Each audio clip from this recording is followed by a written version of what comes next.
on se retrouve aujourd'hui pour démarrer une nouvelle semaine de vlog. J'espère que vous allez bien, j'espère que vous avez passé un bon week-end. Le mien, oui, il fut bon. J'étais à Lille pour un enterrement de vie de jeune fille et franchement, je me suis trop bien amusée. Donc c'était vraiment trop chouette. En revanche, le livre que je suis en train de lire ne me plaît pas beaucoup, donc du coup je suis un petit peu déprimée, voilà. Et en plus je vais commencer le vlog, je vais commencer la semaine en râlant. Dans le fond, c'est sympa aussi, non? Parce que mes proches me diront que oui, mais Noémie, nanani, tu es une râleuse. Oui, c'est vrai, je râle, j'aime bien râler. Oui, on va pas mentir, c'est vrai que je suis une petite râleuse sur les bords. Mais bon, bref, c'est vrai que la littérature est faite de haut et de bas. Et c'est quand même beaucoup plus cool de partager ses coups de cœur et son, comment on dit ça, son... Merde, j'ai pas le mot. Bref, mais le côté positif et son amour, ses éloges, voilà. C'est beaucoup plus sympa de partager des éloges sur des livres que des coups de gueule. Mais bon, écoutez, c'est comme ça. Je vous ai déjà parlé de ce livre et d'autres un petit peu plus chouettes dans le précédent vlog. Donc si vous ne l'avez pas encore vu, je vous invite bien évidemment à aller le voir. Je vous le mettrai dans le petit juste ici. Et sinon, donc je viens de clôturer le précédent vlog à l'instant. Donc je vais à nouveau devoir râler sur le même bouquin. Mais en même temps, rien ne va et franchement, je ne comprends pas l'engouement autour de ce livre et surtout autour de cette saga parce que c'est un livre de fantasy que j'ai acheté la semaine dernière, donc que je vous ai présenté dans le précédent vlog. Et c'est une saga dont on m'a parlé, dont j'ai entendu parler sur les réseaux sociaux, comme quoi c'était génial, incroyable, patati patata. J'ai lu 300 pages sur 522. Je me fais chier. Et je me permets d'être grossière parce que c'est vraiment, mais... Oh, dites, c'est désagréable à quel point je m'ennuie dans ce bouquin. En plus, la protagoniste principale, elle est bête. Mais alors bête à manger du foin. Et insupportable à suivre vu qu'elle est vraiment capricieuse, elle est lunatique, enfin vraiment, il y a rien qui va, elle est présentée comme un personnage féminin hyper badass et en fait c'est une coquille vide, il y a rien, vraiment il y a rien, elle est bête, elle n'écoute rien de ce qu'on lui dit et elle ne sert absolument à rien. Et en plus, il y a une pseudo-histoire d'amour avec le personnage masculin principal. Je ne comprends pas déjà parce que de base, c'est un enemy to lover, mais je ne comprends pas comment ils sont passés enemy to lover. Déjà, lui, je ne comprends pas comment il est arrivé red dingue de elle, parce que depuis le début, je pense qu'il a des sentiments très positifs à son égard, mais j'ai pas compris pourquoi. Parce que, bon, bref. Elle, j'ai pas compris comment elle avait transité. Vraiment, la transition entre enemy to lover, là, j'ai pas du tout compris.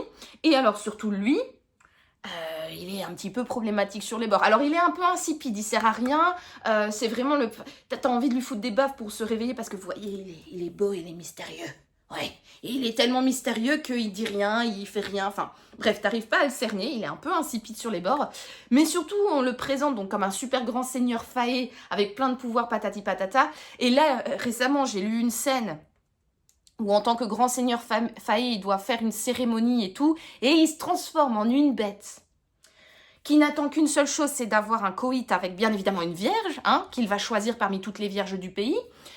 Alors, tu comprends que c'est un super grand honneur, hein, d'être en tant que vierge, de recevoir la semence de ce monsieur. Mais bon, c'est quand même... Niveau consentement, c'est quand même pas fifou, quoi. Voilà. Tout ce que j'ai à dire, c'est un tant soit peu problématique. Et ensuite, donc, ce personnage va voir la fille, l'héroïne, en question, et elle lui dit des choses, mais où tu te dis, putain, mais le consentement, Ah Bref, de quel livre je parle ? Il s'agit un palais d'épines et de roses, ou à Cotard en anglais pour A Court of Thorns et Roses. Je ne sais pas parce que j'ai même pas envie de retenir le titre en anglais. À Cotard, c'est bon. Et c'est une série donc écrite par Sarah J. Maas qui est mais vraiment encensée sur les réseaux. Et moi, je ne comprends pas la hype. Alors, j'ai eu quelques petites discussions, que ce soit avec des collègues, avec des amis ou avec des amis, que, en fait, le premier est pas ouf parce qu'il introduit les personnages et l'univers et que c'est vachement mieux à partir du tome 2. Voilà. Donc, je vous avoue que c'est grâce à ça, à cause de ça, je ne sais pas, que je m'accroche. J'ai pas envie d'abandonner ce livre. J'ai envie d'aller jusqu'à la fin et de comprendre pourquoi il y a l'engouement. Potentiellement, je me dis, putain, si c'est le tome 2 qui... qui commence à être intéressant. Là, je suis vraiment un petit peu le popotin entre deux tabourets, parce que je ne sais pas si... Enfin, j'ai envie, par curiosité, du coup, d'acheter le tome 2 et du coup de le lire dans la foulée, mais d'un autre côté, je me dis, punaise, le tome 1 est tellement chiant, tellement lent, et je m'ennuie. Il ne se passe rien, vraiment, il ne se passe rien, que du coup, je ne sais pas si je vais continuer.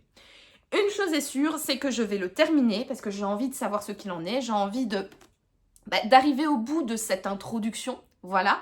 Mais je ne comprends pas la hype. Là où j'en suis, donc j'ai lu 300 pages sur 522, il ne se passe rien. L'héroïne, elle est en boucle sur des idées fixes. On sait qu'il y a quelque chose. Il y a une malédiction, il y a un mal qui plane au-dessus de Tamlin, de sa cour, etc. Parce que c'est le grand chef, le grand faillé de la cour du printemps. Et on comprend qu'il se passe quelque chose de pas très très net. Et qu'il y a sans doute une malédiction qu'il va falloir briser. D'ailleurs, en parlant de ça, je remarque que je vous ai pas fait le résumé. Mais bref, je le ferai après, si besoin est. Parce que oui, je viens de le faire dans le précédent vlog, j'ai complètement zappé, mais bon bref. On le fera après, donc je donne un peu mon avis et puis je vous parlerai du résumé.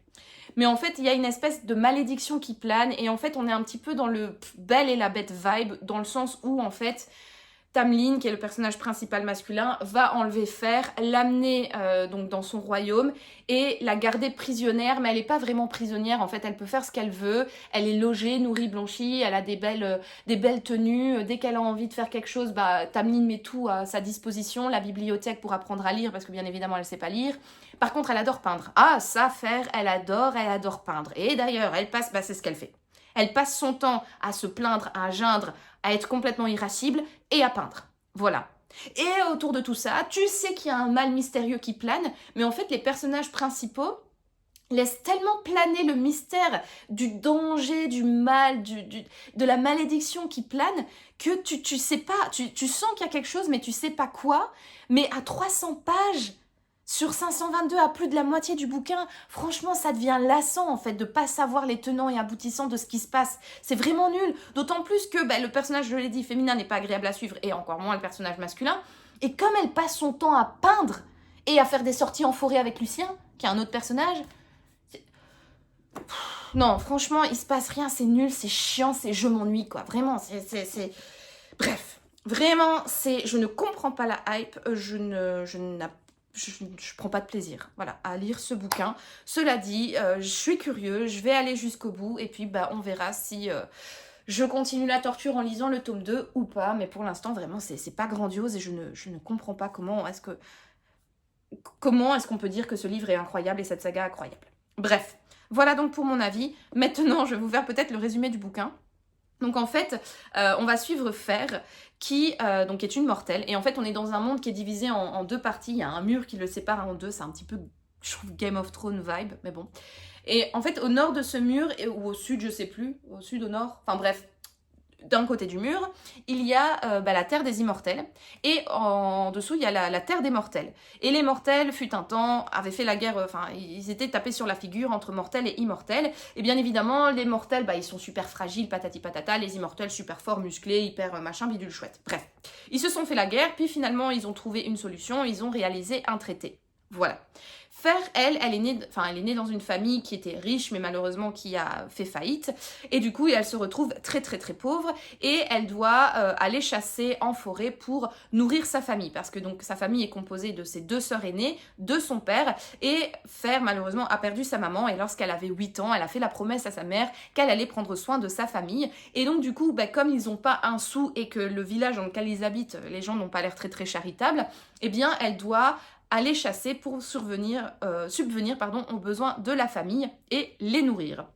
Lors d'une partie de chasse, elle va, malencontreusement, elle va tuer un grand faillé. Donc un grand faillé, c'est l'un des immortels. Et en fait, ils ont des pouvoirs, les faillés. Je ne connaissais pas du tout les faillés avant la semaine dernière. Mais en gros, ce sont des personnages un petit peu comme des elfes, mais qui sont beaucoup plus puissants et qui sont dotés de pouvoirs magiques. Et entre autres, les grands faillés ont la capacité de se changer en animal.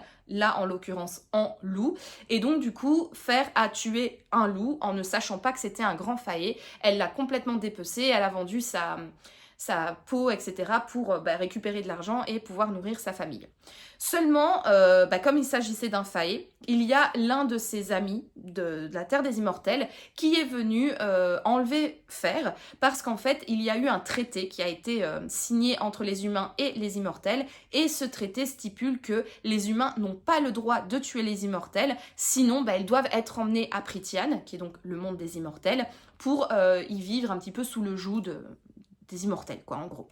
Donc du coup, Fer, afin de sauver sa famille, parce que la bête qui vient l'enlever, elle est féroce, tout ça, elle se laisse emmener par la bête, et elle se réveille dans un château magnifique, et en fait, elle pensait qu'elle allait être esclave, prisonnière, qu'elle allait vivre l'enfer, etc. Pas du tout, c'est tout le contraire. Elle est emmenée dans ce château, et elle est traitée comme une véritable princesse, donc elle est nourrie, logée, blanchie, nourrie, logée, blanchie plutôt, voilà. On la traite, elle a des serviteurs, elle peut faire ce qu'elle veut, elle peut aller où elle veut, dès qu'elle veut faire quelque chose, peindre, voilà, elle le fait, patati patata. Donc, voilà. Et puis tu apprends, mais vraiment loin dans le bouquin et à demi-mot, qu'il y a en fait un mal qui règne sur le royaume de Prythian, sur la terre de Prythian, je sais même pas si c'est un royaume ou quoi, bref. Et que ce mal risque de se propager vers le monde des humains. Et voilà, et tu sens qu'il faut faire quelque chose, tu sens qu'il y a quelque chose, mais tu ne sais pas quoi. Tu connais pas trop les tenants aboutissants, tu sais juste qu'il y a un danger qui plane, mais tu sais pas trop lequel, tu sais juste qu'il y a une aile. Voilà, une aile qui est derrière tout ça, donc je suppose que c'est la grande méchante, celle qui a pris le contrôle du royaume des immortels et qui veut du coup déclarer la guerre aux humains. Je suppose que c'est ça, je ne sais pas. Et voilà. Un petit peu pour le résumer parce que j'en sais pas plus en réalité. Et je suppose que vu que c'est une bête qui a enlevé Fer et patati patata, je suppose qu'il va devoir avoir une histoire d'amour entre eux et que c'est sans doute leur amour qui va briser la malédiction. Voilà, un petit peu comme La Belle et la Bête. Sauf que La Belle et la Bête, je trouve qu'il y a un beau message derrière tout ça, bon, au-delà du syndrome de Stockholm, hein, mais il y a un beau message derrière, c'est que la bête, elle est vraiment hideuse, elle repousse tout le monde, elle fait peur à tout le monde, et la belle tombe amoureuse de la bête en le connaissant un peu plus et en voyant en réalité sa beauté et sa richesse intérieure. Or ici, Tamlin, donc la bête, hein, elle est décrite comme un être extrêmement beau, extrêmement attirant. Donc le seul truc qu'il y a, c'est qu'il a un masque sur le visage. Tu apprends que c'est la fameuse malédiction qui frappe la cour du printemps, où en fait il y a eu un bal qui a été donné il y a 49 ans et quelqu'un a jeté à sort à toutes les personnes de la cour du printemps et donc ils ne peuvent plus retirer ce masque. Mais sinon, à part ça, sa mâchoire, elle est carrée, elle est belle, machin, puissante, il a un bonnet, il a des beaux yeux, il a un beau corps musclé, vaillant, bref. Il n'y a rien de hideux chez lui. Et donc, du coup, tu te dis, remix de La Belle et la Bête, ça va vite fait, parce que là, clairement, l'attirance entre Fer et Tamlin, elle est purement physique. Il y a pas, la relation amoureuse ne se développe pas du tout, parce qu'ils parlent presque pas ensemble, en fait. Tamlin est toujours dans son coin à chasser, elle peint ou elle sort avec Lucien. Et en fait, il n'y a pas de développement amoureux où ils commencent à s'apprendre, à se connaître plus profondément l'un l'autre, à tisser des liens, à trouver des points communs, à voir la beauté derrière la froideur ou des trucs comme ça. Il y a pas ça en fait. C'est juste purement physique. Et Fer, je n'ai pas compris comment elle est passée de je déteste Tamlin, je veux le tuer, je veux rentrer chez moi à j'aimerais bien qu'il me saute celui-là sur un coin de table. Vraiment, je n'ai pas compris. Et en fait, c'est purement physique et il n'y a aucun développement amoureux, je trouve, dans ce bouquin. Et alors niveau aventure, parce qu'ici on est dans la romantaisie, donc oui, la romance prend beaucoup de place, mais on est quand même dans de la fantaisie, donc il est censé avoir de l'aventure, des bagarres, ceci, cela. Il n'y a rien, vraiment il n'y a rien, il n'y a que cette nana qui est dans ce palais, qui est complètement désagréable et qui peint. Voilà. Non, franchement, je suis assez déçue. Il y a un personnage que j'aime bien, et encore dans ce livre, c'est Lucien. C'est le meilleur ami de Tamlin, qui est également un grand faé. Et en fait, il est un petit peu plus piquant, il est un petit peu plus en relief, il est un petit peu plus agréable à suivre parce que il déteste un peu Fer sans vraiment la détester, mais voilà, il a un peu plus d'épaisseur, il est un peu plus sympa à suivre que juste Tamlin qui est là et qui joue son homme, et bref. Ouais. Donc, pas ouf, mon avis sur cette lecture, je suis vraiment déçue, et je suis déçue d'être déçue, parce qu'on l'a tellement survendu sur les réseaux, que j'étais persuadée de passer un excellent moment, ouais, d'avoir une histoire d'amour, mais aussi des combats avec des personnages hyper intéressants, avec des pouvoirs magiques, des dragons, ça je savais qu'il n'y avait pas de dragons, mais voilà, avec des bestioles et du combat et des personnages avec de forts caractères, mais qui sont intéressants et profonds à suivre. Et bah, rien. Rien de tout ça. Comme j'aime à le dire, la seule chose qui est bien dans ce livre, c'est mon marque-page Diddle. Parce que regardez, comme il est trop beau ce marque-page. Voilà. Ben, pour l'instant, c'est la seule chose de bien dans ce bouquin. C'est mon marque-page. C'est triste hein, d'en arriver là. Mais bon, bref. Voilà donc pour un avis intermédiaire sur donc, Un palais d'épines et de roses de Sarah J. Maas. J'espère bien l'avancer cette semaine parce que je vous avoue que j'en ai marre et que j'ai envie de passer à autre chose. Voilà. Je pense que j'ai quand même une semaine très chargée.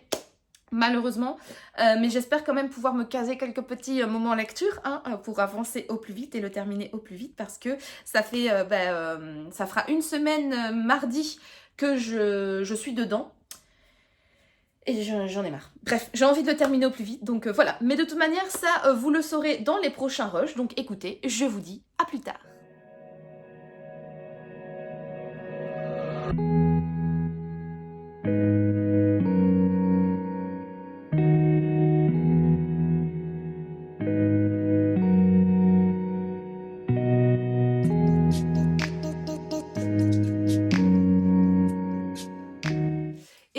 Alors je reprends la caméra rapidement, je ne vais pas m'attarder parce que en fait je n'ai absolument rien, ou en tout cas pas grand chose de constructif à ajouter par rapport à l'avis que je vous ai déjà donné dans mon précédent rush sur Un palais d'épines et de roses de Sarah J. Maas, excepté que j'ai un petit peu avancé, j'ai lu 37 pages depuis la dernière fois que je vous avais pris, je suis ici au chapitre 30.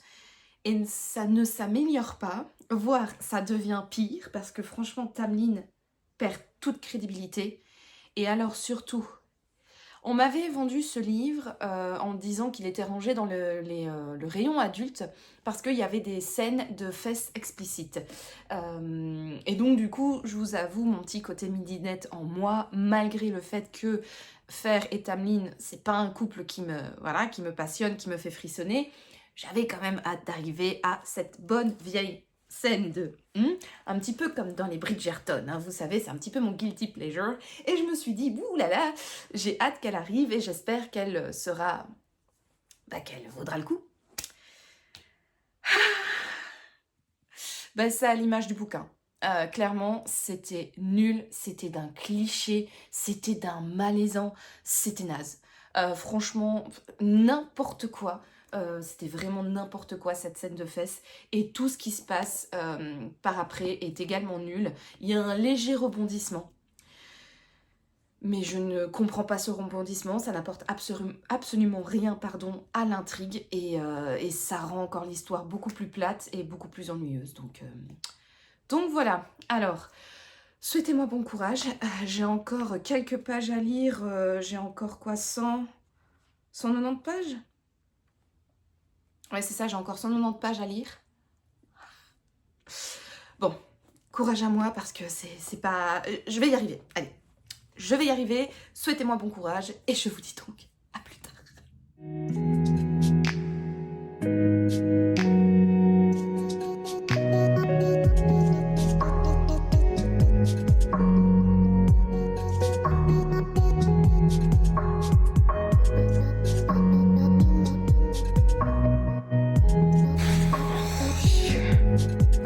Plus que 50 pages. Plus que 50 pages et j'ai terminé ce fichu livre. Courage. Courage à moi.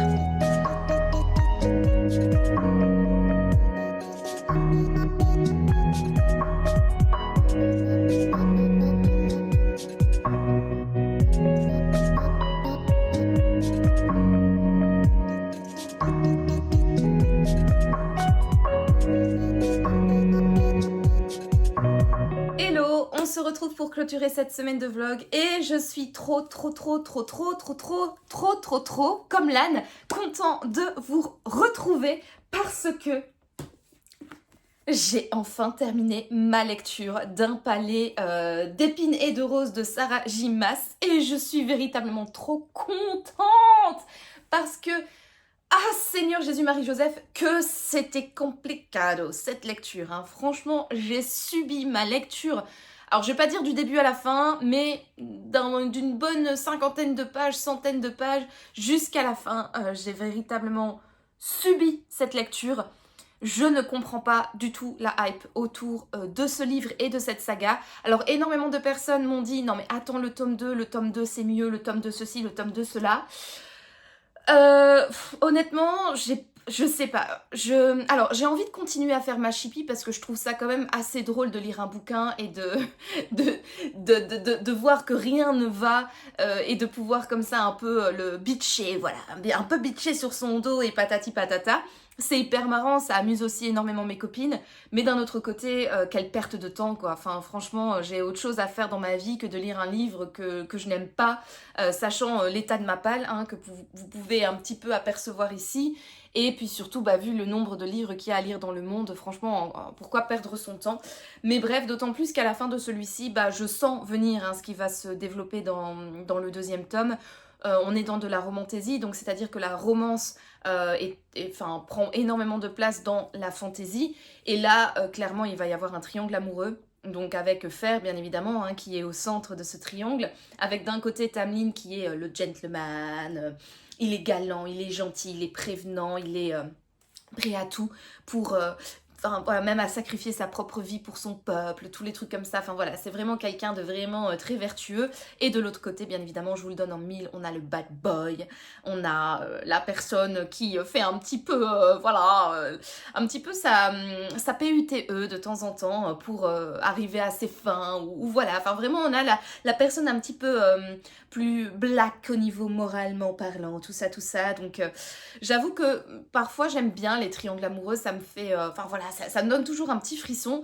Mais là... ouais, j'en bave, désolée, je m'essuie. Mais non, je ne sais pas. Honnêtement, je ne pense pas que je vais continuer parce que c'était véritablement une lecture que j'ai subie et je trouve surtout que rien ne va dans ce bouquin. Il faut attendre environ 350 pages pour qu'il se passe enfin quelque chose, pour qu'il y ait enfin de l'action. Et même cette action, je l'ai trouvée extrêmement plate. On va avoir faire... Alors, je vais spoiler hein, pour donner mon avis, quand même expliquer un petit peu plus en détail mon avis. Juste voilà, pas dire que je n'aime pas. Donc si vous n'avez pas envie d'être spoilé, je vous mettrai comme d'habitude un petit timecode juste ici. Non, je sais pas jamais comment on dit. Swiper, non, c'est pas swiper. Swiper, c'est sur Instagram. Mais skipper, voilà. Skipper la vidéo jusqu'ici si vous ne souhaitez pas être spoilé. Voilà, mais je trouve que pour bien expliquer mon avis, c'est mieux de l'illustrer par quelques petits exemples. Donc du coup, voilà, je vais aller un petit peu dans du spoil. Donc en fait, on va avoir une première scène de fesses complètement nullissime. Et suite à cette scène de fesses, on va avoir Tamlin qui va renvoyer Fer chez elle. Donc dans le royaume des humains. On comprend pas trop pourquoi, on comprend qu'en fait il y a un danger qui plane et que Tamlin a développé énormément de sentiments pour elle et il lui a d'ailleurs avoué ses sentiments, il lui a dit je t'aime et en fait il veut absolument la protéger. Les personnes de sa cour ne sont pas trop d'accord avec cette idée de la renvoyer chez les humains, donc tu comprends qu'en réalité il était à ça de briser la malédiction mais qu'il préfère... rester maudit plutôt que de mettre en danger la vie de Fer et donc du coup il renvoie Fer chez elle. Quand elle arrive dans sa famille a été un petit peu envoûtée, donc en fait elle ne se souvenait plus qu'elle avait été enlevée par un monstre, mais elle pensait qu'elle était chez une tante mourante et qu'elle s'occupait d'elle. Et là, bah, la tante est morte et c'est pour ça que Fer revient à la maison. Pendant ce temps, donc son père, je vous avais, je pense, expliqué, je sais plus si c'était dans ce vlog ou dans le vlog passé, mais en fait, son père était à la base un riche marchand, puis il a complètement perdu sa fortune et se sont devenus une famille très très pauvre, vraiment très très pauvre, avec à peine de quoi subvenir à leurs besoins. Et là, comme par hasard, il a refait fortune. Ces bateaux qui avaient disparu et qui avaient a porté la faillite à son business, comme par hasard ils sont réapparus, ils ont fait fortune, enfin bref, il y a plein de chouettes choses qui leur sont arrivées et du coup ils ont pu redevenir des personnes fortunées qui du coup, ils ont repris leur place un petit peu dans la bourgeoisie de ce monde quoi. Et malgré le fait qu'elle ait retrouvé sa famille, etc., bon, il y a toujours des petites tensions. Sa sœur Hélène, qui est donc elle a 2 sœurs âgées, la plus jeune des 2 sœurs âgées, a l'air très contente de la revoir, etc. Mais on sent que Nesta, la plus vieille, elle a toujours un énorme ressentiment envers Fer, et elle était déjà exécrable au tout début du bouquin, alors qu'ils étaient pauvres. Là, la richesse n'a pas enrichi justement son cœur et son tempérament, elle est toujours aussi détestable. Bon, on apprend ensuite pourquoi, etc. Mais bref. Fer, elle n'a qu'une seule obsession, alors que quand elle était chez Tamlin, elle avait qu'une obsession, c'était de rentrer chez elle. Là, maintenant, elle a qu'une envie, c'est de retourner chez Tamlin, parce qu'en fait, elle remarque qu'elle est amoureuse de lui. Et Tamlin lui a dit je t'aime, elle n'a pas pu lui dire je t'aime, elle n'a pas, voilà, les mots n'ont pas franchi sa bouche, et elle regrette énormément, et elle n'attend qu'une seule chose, c'est de retrouver le palais donc de la cour du printemps, retrouver Tamlin, retrouver la vie douce et tellement palpitante des immortels, parce que pour elle, dans le royaume des mortels, tout est fade, nul, les gens sont chiants, enfin bref. Encore une fois, elle ne sait pas ce qu'elle veut. Et quand elle retourne finalement, donc elle retourne dans le royaume des immortels, quand elle arrive à la cour du printemps, elle remarque que tout est dévasté. Il y a des traînées de sang, tout est cassé, etc. Et il n'y a plus un chat. Et là, elle rencontre bien évidemment son ancienne servante, donc Alice...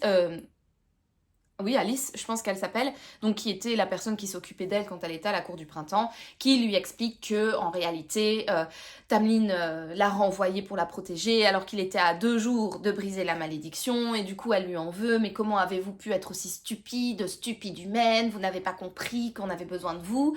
Et du coup, en réalité, la personne qui avait maudit Tamlin, qui est la grande méchante de l'histoire, qui s'appelle Amaranta, et du coup, comme il n'a pas réussi à briser la malédiction dans le temps imparti, est venu s'emparer de la cour du printemps et a kidnappé en réalité le grand seigneur, toutes les personnes qui gravitent autour de lui et ses sujets, pour les emmener sous la montagne et en faire des esclaves, voilà, faire régner véritablement la tyrannie sur tout le monde. Donc faire veut absolument aller délivrer Tamlin, alors que désolé, mais la grande méchante de l'histoire, enfin, elle fait trembler tout le monde, même Tamlin qui est surpuissant, mais bon, Fer veut quand même aller à sa rencontre pour essayer de sauver Tamlin. Alice donc lui indique le chemin et lui donne 3 commandements en disant voilà, vous devez faire attention à ça, attention à ça, attention à ça, et surtout ne faites pas ça, enfin voilà, elle lui donne vraiment 3 commandements en disant voilà, vous devez les suivre absolument, sinon il va vous arriver du mal. Spoiler, elle n'en suit aucun. Elle n'en suit véritablement aucun, complètement stupide, enfin bref. Et donc une fois qu'elle arrive sous la montagne, il y a Amaranta qui, bien évidemment, enfin elle se fait directement repérer, quoi, enfin voilà. Et Amaranta lui dit, je vous donne 2 possibilités pour lever la malédiction qui pèse sur Tamlin et sur sa cour. Vous devez résoudre 3 épreuves, ou alors une énigme. Voilà, donc c'est un peu le choix, voilà. Soit vous réussissez les 3 épreuves et à l'issue des 3 épreuves, la malédiction s'envole, soit vous résolvez l'énigme et vous n'avez pas à suivre les épreuves, etc. Amaranta lui donne l'énigme, que je trouve d'une simplicité monstre. J'ai tout de suite, en ayant lu l'énigme, j'avais deviné quelle était la solution, mais bon, Fer apparemment pas, hein, parce que rappelons-le, elle est vraiment stupide. Et donc finalement, elle fait ces 3 épreuves. Et les 3 épreuves, c'est bien évidemment pas 3 épreuves à la suite, c'est une tous les mois. Donc en fait, elle va donc tous les mois à la pleine lune. Donc en fait, elle est prisonnière donc d'Amaranta, qui va lui faire subir sur 3 mois de temps, à chaque fois une épreuve. Bon, vous vous doutez bien que Fer réussit bien évidemment ces 3 épreuves, mais à chaque fois, elle est aidée, elle est protégée, ou elle est sauvée par quelqu'un, et bien évidemment par un homme. Donc en réalité, si Fer finalement, bon, spoiler, mais elle arrive à lever la malédiction, Mais en fait, rien. Alors si, à un moment donné, à 2 moments donnés, elle a un éclair de lucidité, c'est bien la première fois dans ce bouquin qu'elle fait enfin aller son cerveau, que ça fonctionne, etc. Mais c'est d'un cliché, c'est d'un gnangnan, enfin bref. Donc elle réussit la dernière épreuve et à résoudre l'énigme, bien évidemment, en faisant aller un petit peu sa petite caboche. Mais sinon, pour tout le reste, elle subit sa vie, enfin c'est une humaine parmi les immortels qui sont surpuissants, surmagiques, sur tout. Et en fait, à chaque fois, elle doit être protégée, sauvée ou aidée par quelqu'un, par un homme, bien évidemment, hein, parce que soit les femmes, bah, c'est ses sœurs qui sont un petit peu chiantes, soit de fer, soit la cruelle Amaranta, hein, mais il n'y a pas de femme de demi-mesure. Alors si, il y a Alice, voilà, que j'ai évoqué plus tôt, mais sinon, enfin voilà, il y a pas pas vraiment de demi-mesure dans ce bouquin. Et en fait, si elle réussit à lever finalement la malédiction, c'est mais par chance, enfin vraiment parce que elle toute seule, elle ne sert à rien. Et s'il n'y avait pas les autres personnages, ben, elle n'arriverait pas au bout de...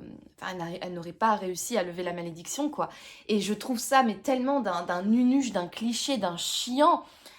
Enfin, je ne comprends pas. On nous présente un bouquin écrit par une femme en plus, avec un personnage central qui pour moi devrait être fort, être puissant, qui devrait véritablement être le moteur de cette histoire. Et en fait, cette femme, si les hommes ne sont pas là pour elle, ben elle n'arrive à rien. Elle est tellement nunuche, elle est tellement inutile, elle est tellement bête qu'en fait, elle ne sert véritablement à rien. Et ben, s'il n'y a personne qui l'entoure, ben le récit n'a pas lieu d'être, quoi. Donc voilà, donc grosse déception par rapport à ça. L'histoire d'amour, ouais, et le pseudo-triangle amoureux qui se met en place, je trouve ça d'un cliché, d'un nunuche, enfin bref, c'est pas du tout... Enfin, c'est pas du tout agréable à suivre, quoi. En plus, le personnage donc de Rissand, qui est du coup celui qui va compléter hein, ce triangle amoureux, je le trouve aussi extrêmement problématique. Niveau consentement, niveau... Enfin, l'image, en fait, que l'autrice dépeint des relations pseudo-intimes entre ces personnages, je trouve ça extrêmement problématique, d'autant plus que quand on regarde la moyenne d'âge des personnes qui lisent ce bouquin, c'est quand même souvent des adolescentes, quoi. Et quand on voit qu'on a un personnage qui drogue l'héroïne, qui la palpe de partout sans son consentement, qui l'embrasse également sans son consentement, qui commence à la ploter patati patata, qui viole clairement son intimité en permanence et qui lui fait du chantage entre guillemets contre de l'aide. Je sais pas, moi je trouve ça, enfin je trouve ça hyper problématique et le fait de savoir que c'est ce personnage-là qui va être au centre d'un triangle amoureux, moi ça me déplaît fortement, quoi. Donc alors oui, alors bien évidemment le gars, le Rissant en question, alors bien évidemment c'est le personnage qui est un peu morally, vous savez, enfin qui a un comportement de connard, mais qu'il faut excuser parce que il a eu des difficultés dans sa vie, vous savez. Et ça, moi je suis désolée, mais non. Non, c'est pas parce que t'as eu des difficultés dans ta vie que tu peux te permettre d'agir comme ça, quoi.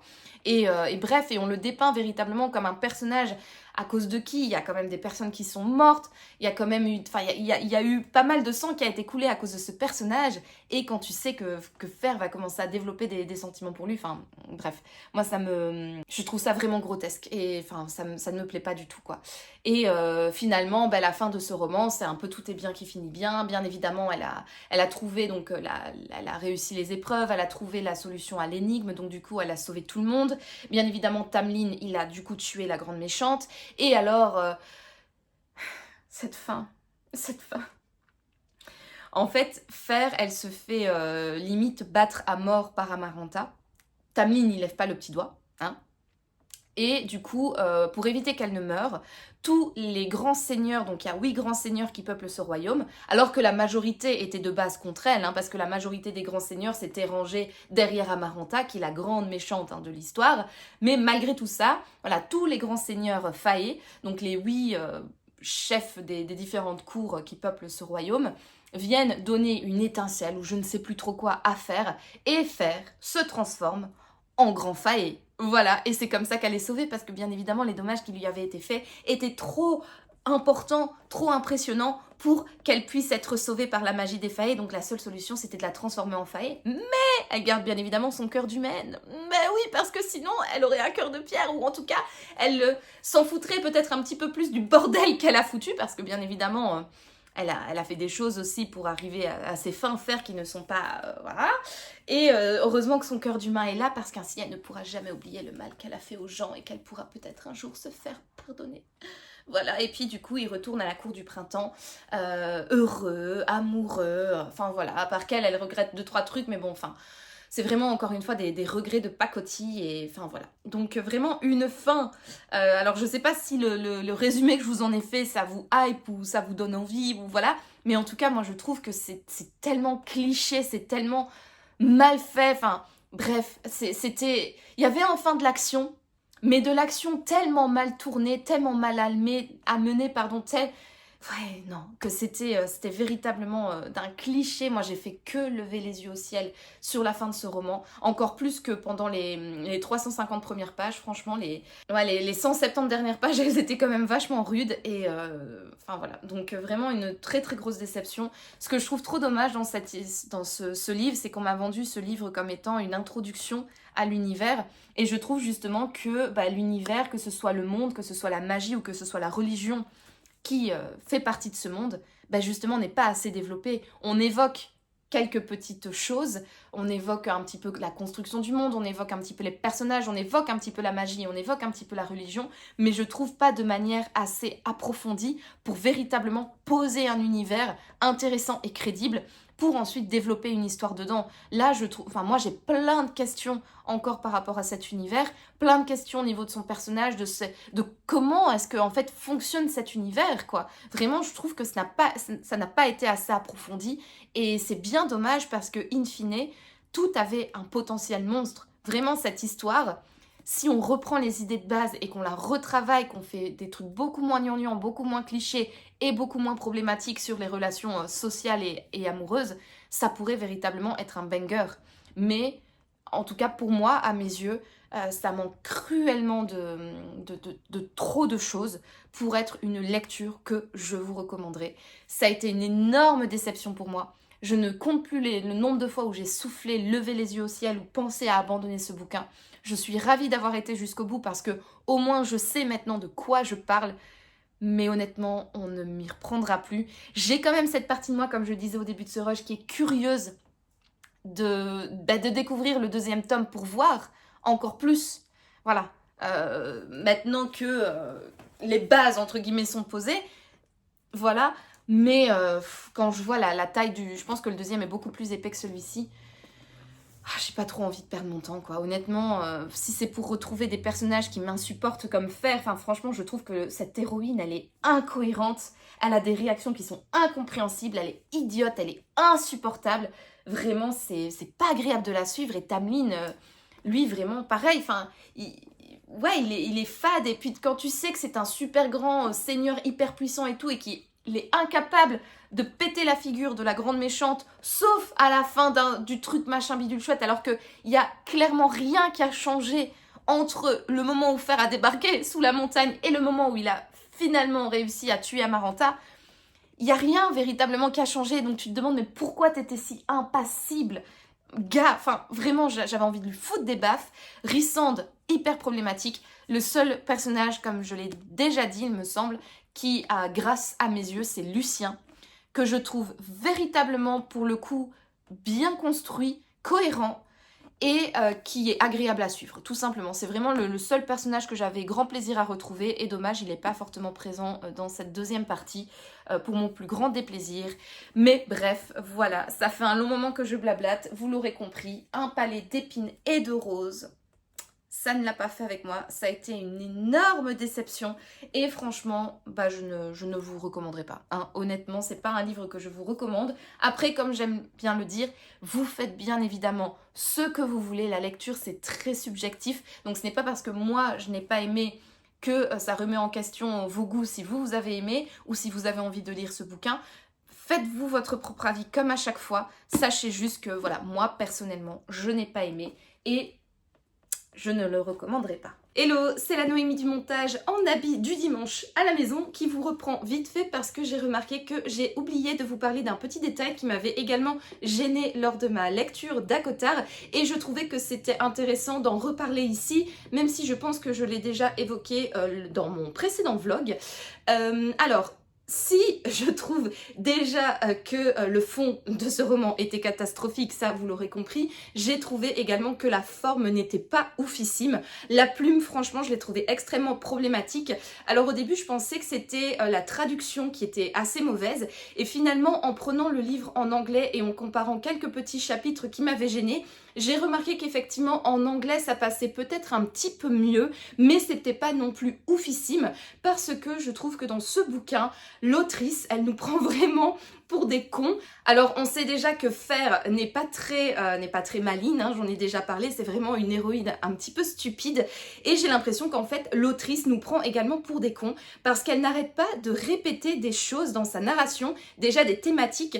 Pendant, je dirais, peut-être les 10 premiers chapitres, elle répète en boucle que les immortels ne peuvent pas mentir, les immortels ne peuvent pas mentir, les immortels ne peuvent pas mentir, et à chaque fois Fer va bloquer comme ça sur des idées fixes pendant des périodes plus ou moins longues, et à chaque fois il y a les mêmes éléments qui vont toujours revenir en boucle, comme par exemple sa passion pour la peinture aussi. À chaque fois qu'elle voit quelque chose de beau, elle s'émerveille devant cette chose, et elle se dit ah, il va falloir absolument que je peigne un tableau à ce sujet, et comme ça pendant des chapitres et des chapitres et des pages où à chaque fois qu'elle va voir quelque chose de beau, elle va se dire oh, j'aimerais tellement pouvoir le mettre dans ma peinture, oh, ce coucher de soleil est magnifique, j'aimerais tellement le peindre et retranscrire les émotions, oh, là la couleur est magnifique mais je ne pourrai jamais le retranscrire en plein peinture tellement que cette couleur est fabuleuse. Enfin bref, voilà, il va avoir pas mal de choses qui vont être répétées ainsi, et également des mots qui vont être utilisés sur une page, ils vont peut-être être utilisés une dizaine de fois. Et je sais pas, moi ça m'a énormément perturbée. Par exemple, elle va rentrer dans la salle à manger, elle va voir un couteau, elle va penser qu'à ce couteau parce qu'elle aimerait bien prendre ce couteau pour pouvoir se défendre avec ce couteau, pour pouvoir planter ce couteau dans le dos de Lucien parce qu'elle aimerait bien tuer Lucien avec un couteau. Enfin, vous voyez, à chaque fois vraiment, il va avoir ce genre de répétition qui, je trouve, alourdissent véritablement le récit. Et en plus de ça, comme on a les idées fixes, hein, comme ça, de Fer qui reviennent extrêmement en boucle, voilà, j'ai trouvé que la narration n'était pas dingue, que le style n'était pas ouf et qu'il y avait pas mal de choses qui m'avaient véritablement gênée lors de ma lecture. Et voilà, j'avais vraiment l'impression que l'autrice nous prenait pour des cons, à l'image de Fer, quoi. Donc voilà, sur le fond et la forme, personnellement, vous l'aurez compris, à Cottard, un palais d'épines et de roses, ça ne l'a pas fait avec moi. Allez, je vais reprendre le montage maintenant. Voilà.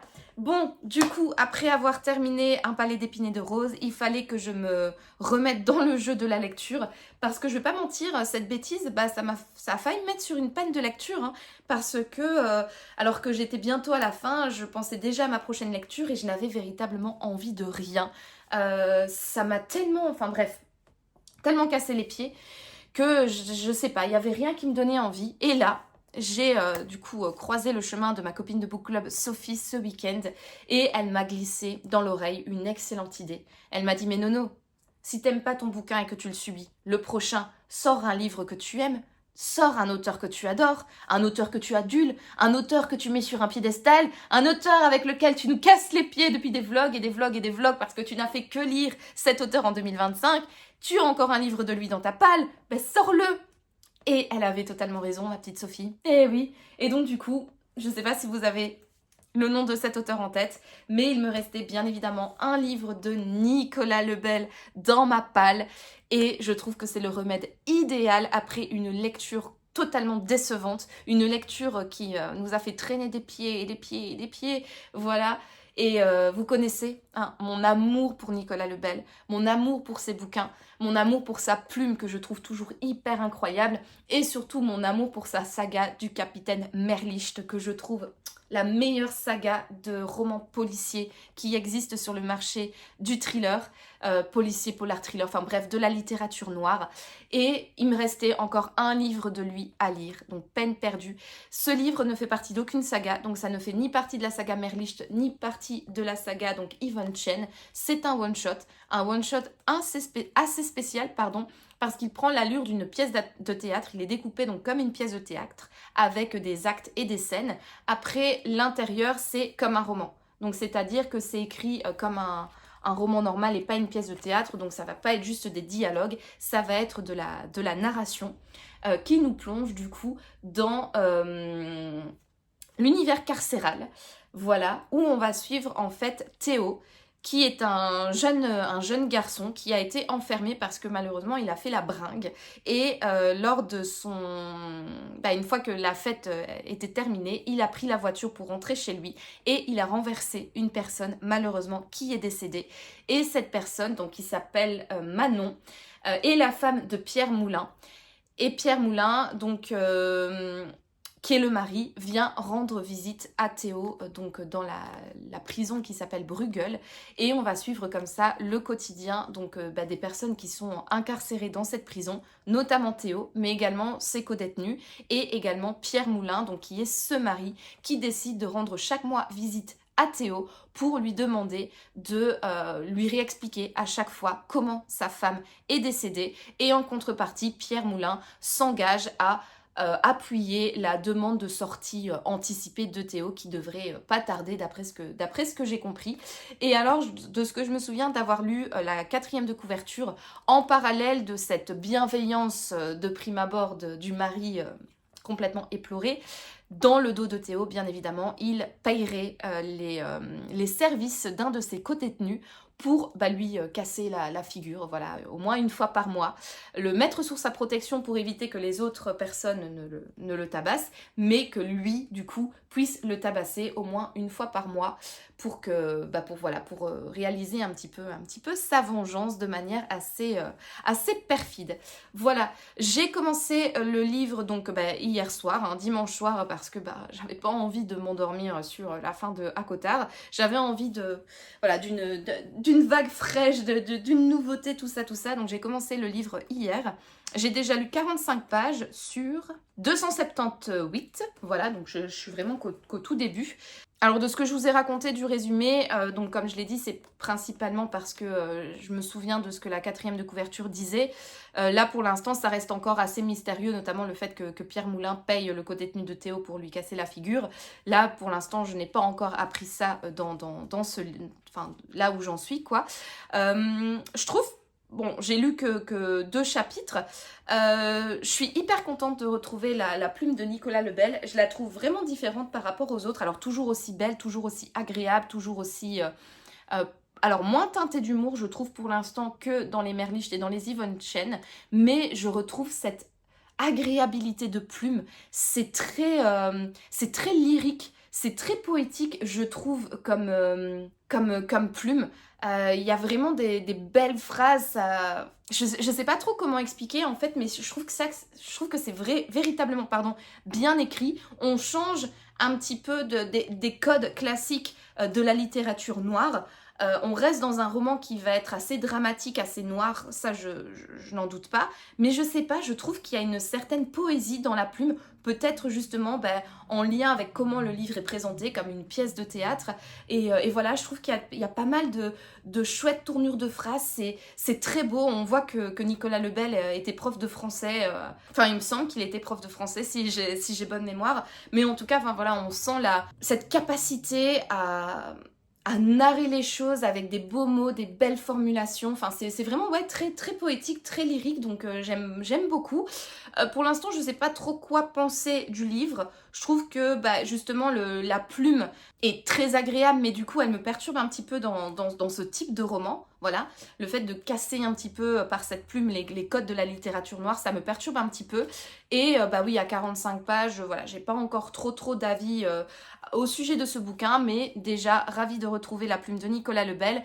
On sent que ça va être un roman, encore une fois, qui va prendre son temps pour nous offrir une histoire bien tortueuse, bien dense, bien complexe et sans doute qui va exploser à la fin. Et j'ai hâte en fait de continuer ce livre et voilà, de continuer et de prendre enfin, de retrouver enfin le plaisir de lire grâce à Nicolas Lebel et Peine perdue.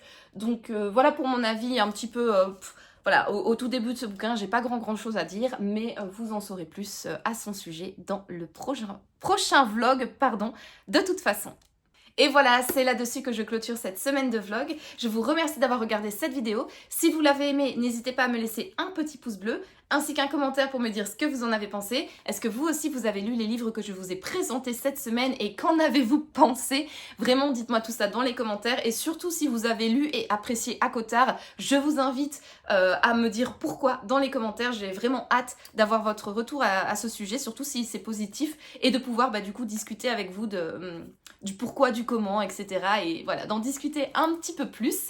Sinon, si ce n'est pas encore fait, je vous invite bien évidemment à vous abonner à ma chaîne pour me soutenir. Ça fait toujours plaisir de voir cette communauté grandir. Il me semble qu'on a dépassé les 600 abonnés, donc je suis ravie. On y va tout doucement, hein, vraiment tout doucement dans l'agrandissement de cette communauté Un air littéraire. Mais bon, qui va piano va mano, ou qui va mano va piano, enfin je ne sais plus quel est l'adage, mais bon bref, c'est pas grave d'aller lentement, mieux vaut... Rien ne sert de courir, il faut partir à point, comme disait Jean de La Fontaine. Bon, je vais m'arrêter ici avec les différentes citations parce que j'ai du mal à replacer les idées dans ma tête. Donc bref, si ce n'est pas encore fait, je vous invite du coup bien évidemment à vous abonner. C'est gratuit et ça me fait plaisir, donc voilà, n'hésitez pas. Et sinon, en attendant de vous retrouver dans le prochain vlog, comme d'habitude, je vous souhaite de passer une excellente journée, une excellente soirée ou une excellente nuit, peu importe. Et je vous dis donc à bientôt pour de nouvelles aventures livresques. Ciao!